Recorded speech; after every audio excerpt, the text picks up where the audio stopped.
కాళేశ్వరం పునరుద్ధరణ వరద వచ్చేలోగా సాధ్యమేనా? ఎన్డీఎస్ఏ నివేదిక ఇచ్చాకే ముందడుగు వేయాలని ప్రభుత్వ నిర్ణయం. NDSA means national dam safety authority. మేడిగడ్డలో కాఫర్ డ్యామ్ నిర్మాణంపై ముందుకు రాని కాంట్రాక్టర్. పంప్ హౌస్ మునగకుండా చేపట్టిన పనులు కూడా అసంపూర్తిగానే. ఇది పెద్ద బోగస్ ప్రాజెక్ట్. ఇది టోటల్గా అన్నారం, సుందిల్లా అండ్ మేడిగడ్డ కుప్పగూలడం ఖాయం. ఇప్పుడు వరదలు వచ్చేదాకంటే ఎట్లా సాధ్యమవుతుంది?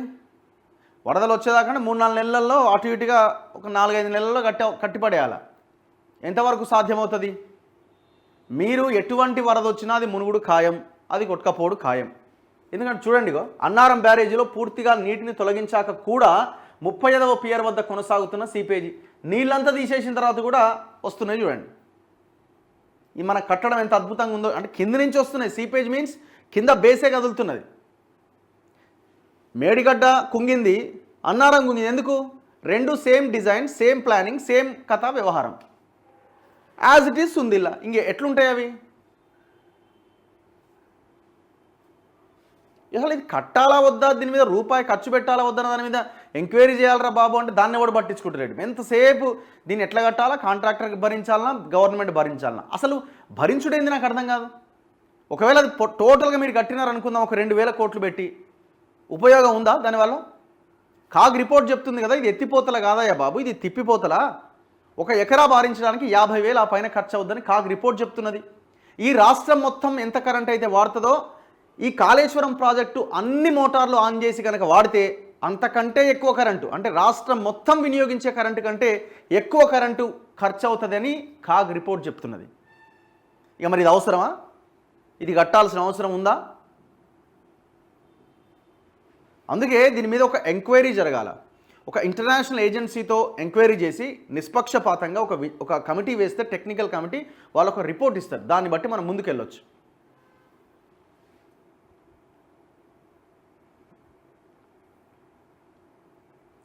కాళేశ్వరం ప్రాజెక్టులోని బ్యారేజీలు దెబ్బతినడానికి కారణం ఏంటో ఇంకా తెలియదు. మేడిగడ్డలో కుంగిన పియర్ వద్ద మరమ్మతులకు ఇప్పటి వరకు కాఫర్ డ్యాం నిర్మాణం ప్రారంభం కాలేదు. అన్నారం బ్యారేజీలో పూర్తిగా నీటిని ఖాళీ చేసిన తర్వాత కూడా ఒక పియర్ వద్ద సీపేజీ కొనసాగుతోందని తాజాగా గుర్తించారు. గతంలో వచ్చిన భారీ వరదకు అన్నారం బ్యారేజీ వద్ద పంప్ హౌస్ నీట మునిగింది. మరోసారి మునగకుండా చేపట్టిన నిర్మాణం ఇంకా పూర్తి కాలేదు. ఈ పనులన్నీ ఎప్పుడవుతాయో తెలియదు. కానీ మరో 3 నెలల్లో వర్షాకాలం ప్రారంభం కాబోతున్నది. భారీ వరద వస్తే పరిస్థితి ఏంటన్న ఆందోళన సాగునీటి శాఖ వర్గాల్లో నెలకొన్నది. కొన్నిసార్లు ప్రధాన గోదావరికి వరద ఆలస్యంగా వచ్చినా ప్రాణహితకు మాత్రం ముందుగానే ప్రారంభమవుతుంది. వీటన్నింటినీ పరిగణలోకి తీసుకోవాల్సిన అవసరం ఉందని నిపుణులు స్పష్టం చేస్తున్నారు. రాష్ట్ర డ్యామ్ సేఫ్టీ ఇంజనీర్లు గుర్తించిన సమస్యలు. 3 రోజుల క్రితం రాష్ట్ర డ్యామ్ సేఫ్టీ అధికారుల బృందం మేడిగడ్డ, అన్నారం బ్యారేజీలను పరిశీలించి ఎక్కడెక్కడ నష్టం వాటిల్లిందో ప్రాథమికంగా అంచనా వేసింది. మేడిగడ్డ 20వ పియర్లో గేటు దగ్గర పెద్ద పగుళ్లు ఏర్పడ్డాయి. ఇవి 75 మిల్లీమీటర్ నుంచి 350 మిల్లీమీటర్ల వరకు ఉన్నాయి. 19, 21 పియర్ల స్ట్రక్చర్కు పగుళ్లు ఏర్పడ్డాయి. ఈ 3 పియర్ల వద్ద రాఫ్ట్ దెబ్బతిన్నది. 20వ పియర్ 1.356 మీటర్లు, 9వ పియర్ 19వ పియర్ 0.84 మీటర్లు, 21వ పియర్ 0.14 మీటర్లు, 18వ పియర్ 0.21 మీటర్లు మేర కుంగినది. 6, 7, 8 బ్లాక్ల దిగువన 1.5 మీటర్ల మేర ఇసుక మేట వేసింది. అన్నారంలో కూడా 3 బ్లాక్లలో లాంచింగ్ ఆప్రాన్ల మీద ఇసుక ఉన్నది. బ్యారేజీ మొత్తం ఎగువ భాగంలో 1.5 నుంచి 2.5 మీటర్ల మేర ఇసుక నిల్వలు ఉన్నాయి. 42 వెంట్స్లో వియరింగ్ కోర్టు దెబ్బతినడం, సీసీ బ్లాకులు కొట్టుకుపోవడం, సీపేజీ లాంటి సమస్యలు ఉన్నాయి. అయితే నేషనల్ డ్యామ్ సేఫ్టీ కమిటీ పరిశీలించిన తర్వాత కానీ ముందుకు వెళ్లే పరిస్థితి లేదు. కాఫర్ డ్యాంపై మేడిగడ్డలో 54 కోట్లకు అనుబంధ ఒప్పందం చేసుకుంటే కానీ కాఫర్ డ్యాం పని చేయబోమని కాంట్రాక్ట్ సంస్థ L&T తేల్చి చెప్పింది. దీంతో ఏ రకంగా చూసినా ఈ సీజన్లో బ్యారేజీ పునరుద్ధరణ పనులు ప్రారంభమయ్యే అవకాశాలు కనిపించట్లేదు. అయితే మేడిగడ్డలో ఇప్పటివరకు కుంగిన 7వ బ్లాక్ మినహాయిస్తే మిగిలిన బ్యారేజీల్లో ఎక్కడేం జరిగిందో పరిశీలించలే.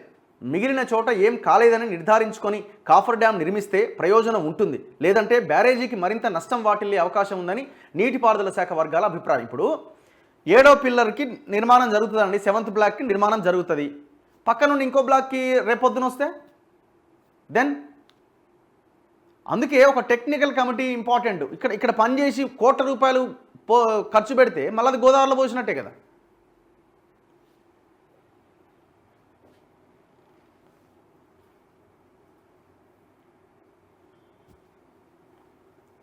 పంప్ హౌస్ పరిస్థితి ఏంది? గతంలో భారీ వరదకు అన్నారం బ్యారేజీ వద్ద పంప్ హౌస్ నీట మునిగింది. బ్యాక్ వాటర్ ప్రభావాన్ని పరిగణలోకి తీసుకొని 132 మీటర్ల వద్ద పంప్ హౌస్ బే నిర్మించడానికి మొదట ఆమోదం తెలిపిన నీటిపారుదల శాఖ తర్వాత దాన్ని 124 మీటర్లకు తగ్గించింది. ఇది ఎవరు చెప్పినారు? మన లాస్ట్ ఇంటర్వ్యూలో కేసీఆర్ దగ్గర 10 సంవత్సరాల సలహాదారుడిగా పనిచేసిన పెంటారెడ్డి గారు మన ఇంటర్వ్యూలో ఈ విషయాన్ని చాలా స్పష్టంగా చెప్పారు. ఎందుకంటే ఆ పంప్ హౌస్లో నిర్మాణం చేసింది, మోటార్లు తెచ్చింది, ఎక్కడెక్కడ పెట్టాలని డిజైన్ చేసింది ఆయనే. ఆయన ఏమన్నారు? నేను ఒక హైట్ చెప్తే మెగా కృష్ణారెడ్డికి పైసల కోసం ఇంకొక హైట్ తగ్గించి పెట్టినారు పంప్ హౌజులు, అవి మునిగిపోయినాయి అన్నారు. మళ్ళీ వచ్చే సంవత్సరం మునుగుతాయంటే 100% మునుగుతాయి అన్నాడు ఆయన. అయిపోయా. ఆ డిజైన్ మేరకు కాంట్రాక్టరు నిర్మించారు. ఎవరు కాంట్రాక్టరు? మెగా కృష్ణారెడ్డి. పేరు రాయరు, ఎల్ఎన్టీ అని రాస్తారు, కానీ మెగా కృష్ణారెడ్డి పేరు రాయడానికి తడుస్తుంటే లాగులు తడవడం కాదు, జేబులు నిండుతాయి కాబట్టి మాట్లాడరు. తర్వాత 130 మీటర్లకు పైగా నీటి ప్రవాహం రావడంతో పంప్ హౌస్ నీట మునిగింది. మళ్ళీ ఇలాంటి పరిస్థితి తలెత్తకుండా ఉండేందుకు 950 మీటర్ల మేర కాంక్రీటు గోడ నిర్మాణం చేపట్టారు. జాప్యం జరగకుండా ఉండేందుకు ప్రభుత్వం అనుమతి రాకముందే పనులు ప్రారంభించారు. సుమారు 650 మీటర్ల నిర్మాణం పూర్తయింది.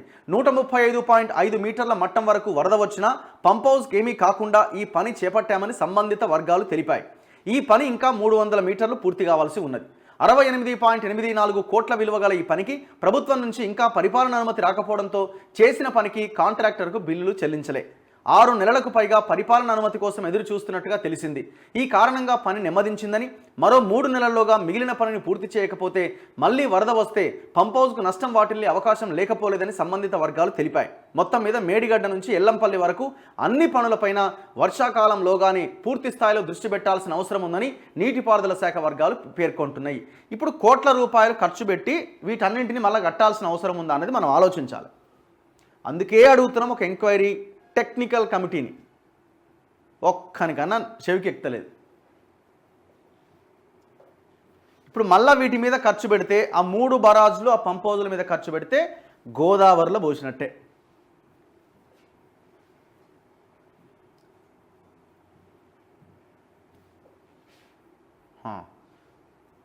చలో, మిగతా పేపర్స్లో లోపల పేజీలు ఏమైనా వార్తలు ఉన్నాయా?